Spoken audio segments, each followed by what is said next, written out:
Hello everyone, and welcome back for another World of Warships Wednesday. If you're watching this video, I assume that you have at least a passing interest in World of Warships, or you're just tolerating me doing World of Warships until I release another War Thunder video. In any case, thank you for watching, thank you for stopping by. So let's get to it. This is, I believe, my most well-rounded video in the Langley when I still had the Langley. This was before I learned how to do manual drops, so you'll see that. This is actually an older video than my last Langley video, and if you watch that one, you'll know that that was the video where I had a better score than this one, and I had the most air-to-air kills. I had more air-to-air kills in that battle than I do in this one. However, like I said, I think this was my most well-rounded Langley effort, and you'll see what I mean by the end of the video. So starting out, we're on Big Race, as you can see right here. I'm the only carrier, and there's another Langley on the other side as an opponent carrier. So, I've got my ship heading south for safety. Might as well get as far away as possible. And the best thing to do with a carrier, at least in low tiers especially, is just keep your carrier moving. A sitting target makes it a lot harder to dodge torpedoes and even bomb attacks. So, I head down to the south, get it into a turn, and then I'll head back up to the north where the bulk of my team seems that they're going to go. I get my fighters moving over there to the little island chain where there's likely to be a destroyer coming through. But then I realize I've got a destroyer and 2 cruisers heading that way, so I can afford to send my fighters up to cover my bombers. And really try to drag those fighters away and away from spotting our our destroyer there, K. Coles. Because as long as there's fighters hanging out over the top of him, the enemy can see him and see when he launches torpedoes, so I would like to interfere with that if I can. Obviously, though, the fighters are heading all the way down south to look for me. They're on a scouting mission. There's not much I can do about that. The nice thing about that is that means that both my bomber and torpedo squadrons up there in the north have a free shot to get in on his carrier. Now I've got, I end up taking fire up there from the cruiser, but my bombers and torpedoes, I tell them to go ahead, and then I decide the best target to go after. I could get a free shot in on his carrier, but I better go for this battleship up here who's more of a direct immediate threat. So I cancel my maneuver down there with my Langley heading all the way to the south and heading back up north. I don't have time in the meantime to do a manual drop, which I didn't know how to do at this point anyway, but I do get a good bomb hit, 2 bomb hits on the battleship there. And then I decided, what the heck, might as well send my torpedo planes all the way through and get back at his carrier. It's kind of a rookie move. I shouldn't have done it. I should have launched the torpedoes at the battleship and at least made him turn away, possibly do some damage to him, but it was pretty early on in my carrier career, so I had learned how to send my bombers all the way around the edge of the map as much as possible, and I do make it in here, but you'll notice that I've already lost 1 torpedo plane, and then I lose another one before they get their shots in, unfortunately, so I've only got 4 guys out of 6 coming in for this torpedo drop. However, you'll notice it turns out pretty well nonetheless. So the 4 torpedo planes get in, launch their torpedoes off, and you'll notice he's starting a turn to try and dodge into the torpedoes, but it's just not enough. And I just barely, by the luck of millimeters, get a hit with the first torpedo there on his nose and score 2 out of 4. So I'm pretty happy with that. It does cost me rather a lot in my torpedo squadron though, as I've already lost half of them.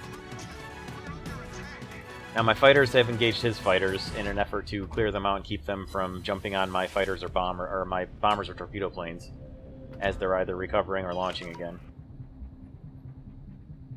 And my fighters actually do pretty well here, which I was very pleased to see. So now that my fighters have engaged his fighters and they're wiping them out pretty well, and in fact do wipe them out at a loss of 2, and I send them back to rebuild because my guys are right on top of their home carrier. And as soon as I send them back, I notice his bombers are coming in, so sorry guys, you'll have to reconstitute later. We've got some enemies to deal with here.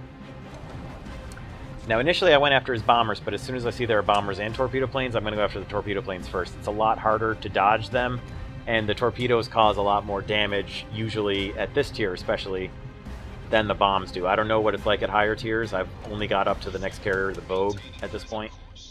So I'm not sure if dive bombers... I think dive bombers are more dangerous than the level bombers. At any rate, I can accept being hit by his bomb squadron more than I want to risk being hit by his torpedo squadron. So I go after his torpedoes with my fighters, and I let his bombers in. I'm more concerned with torpedoes than I am with bombs. The bombs are just going to set my flight deck on fire, which I can cancel out. Whereas the torpedoes might knock out my steering, they could knock out my engine. They do a lot more damage, usually.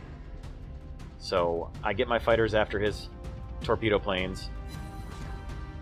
There we are, I take hits from his bombs. You see it's not too much damage. I can immediately... I shouldn't have hit the repair button so quickly until I knew his torpedo planes were either wiped out, which they are.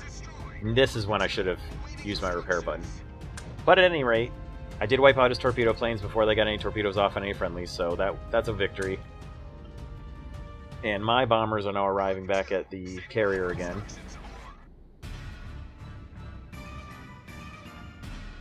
So like I said, before I learned manual drops and how to do them, which is a little bit too bad. And you'll notice I think I lose a bomber. No, I guess I don't. Okay, I did not lose it. I thought I lost a bomber right before they dropped, but that must have been a different video I was thinking of. So, 3 good hits out of 5 bombs there. That makes me pretty happy.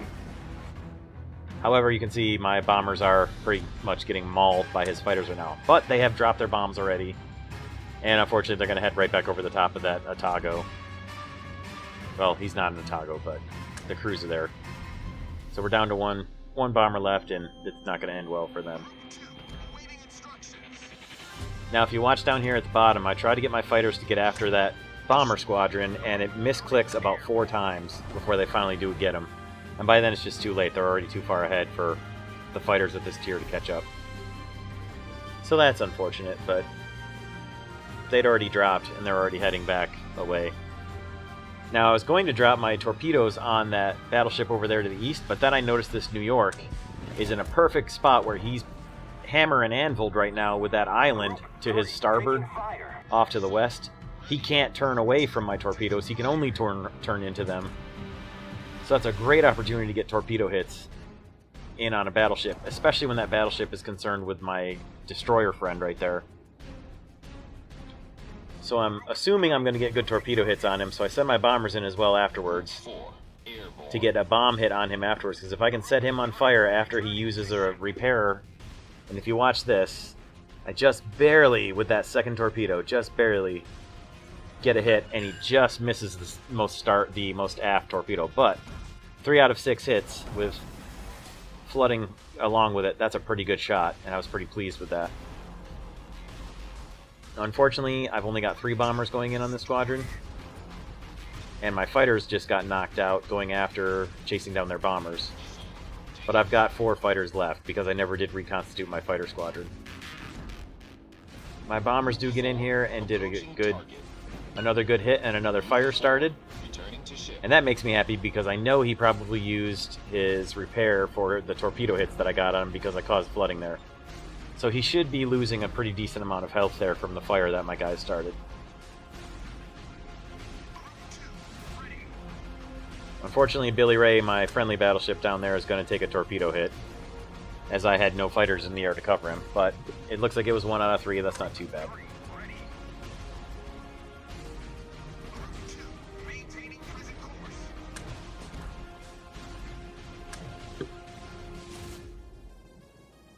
So I'm setting my fighters up to the north to cover my friendlies up there for another counter what I expect to be another defensive run. And I see the bombers coming and get my fighters after them. I'm not sure if they're coming after me or one of the battleships. It doesn't really matter at this point. I need to send my fighters in after them and hopefully wipe them out. I send the torpedo planes all the way to the north to go after whatever they can get to. Take the long way around again. My fighters get in on his bombers and pretty quickly dispatch them. The pleasing result. So that should be it for his bomb squadrons. They should be wiped out. So now I put my fighters escorting that battleship there so that I can, if I lose focus on what my fighters are doing, they're at least defending the battleship in case torpedo planes come back in. I know he's out of bombers. And then I notice up at the top, well, there's his 3. So we've got an 8-4 ship advantage in numbers right now. And I realized that if those are all 3 of his escorting ships up there, the 2 battleships and the cruiser. My bomber and torpedo squadron have a straight shot across, especially when I get my fighters engaged in on his fighters here and lock them up in a battle. That allows my bomber and torpedo squadrons a totally free reign across the battlefield to get in on his carrier. Unfortunately, it means his torpedo planes are also free to do the same at my friendlies, but by the time his torpedo planes showed up on the map, my fighters had already engaged with the enemy fighters, and I don't think I could have gotten away. However, my fighters quickly dispatch what's left of his fighters, and then, surprise, he does have bombers left. He must have reconstituted his bombers early on in the beginning of the battle and had 1 or 2 bombers left. So that was a bit of an unpleasant surprise, but not really too bad. So I've shot down all of the torpedo planes in that squadron that he had left. Now let's get my fighters in after his bombers that are left. I lose one of my bombers and I'm down to 2. They still get a good hit though, and another fire on his flight deck. And I got a little too excited and a little too greedy with my torpedo planes here. With the 2 battleships in a row here, I tried to get a shot so that I had double chances at hitting them. Unfortunately, my torpedo planes were already too far into the circle for the initial drop, and they had to go too far out. And I lose one right as they drop their torpedoes. Now this Bogue, good credit to him, he steers just right. He takes the first hit and just barely gets around the second torpedo at his aft. So I only get 1 hit out of 5 there. Not great, but what can you do? So my fighters, again, the game misclicks a little bit, and my fighters fly right past his bombers, but I'm not paying attention to that because I'm re-getting my Langley moving. By the time I realize what's going on there, I've lost sight of them now. I think they must have turned around and ran away, or perhaps the Coles, the destroyer, shot them down. I'm not actually sure. I'm not sure where his bombers went right now. The carrier has been destroyed, so there's nothing left but the two battleships. And you'll see what I meant at the beginning of the video. This being my most well-rounded effort with the Langley. You see I had 7 bomb hits, which started 7 fires, 6 torpedo hits, which started 3 floods, 18 aircraft shot down, and 1 incapacitation. I don't end up getting any ship kills here, but as far as the most well-rounded of all 3, using the best results out of all 3 squadrons together, I think this was the best match I had with the Langley. In a moment, there we go. One battleship gets destroyed, and then we end up winning by capturing out the zone here before we finish off this guy. But that's the end of it. And if you made it all the way to the end of this video, thanks a lot for watching. Look forward to my next video sometime next Wednesday, and I'll see you all soon. And you can see here, it still was a pretty good effort. And like I said, thanks for watching. It's enough for a 3rd place, and we'll see you in the next one.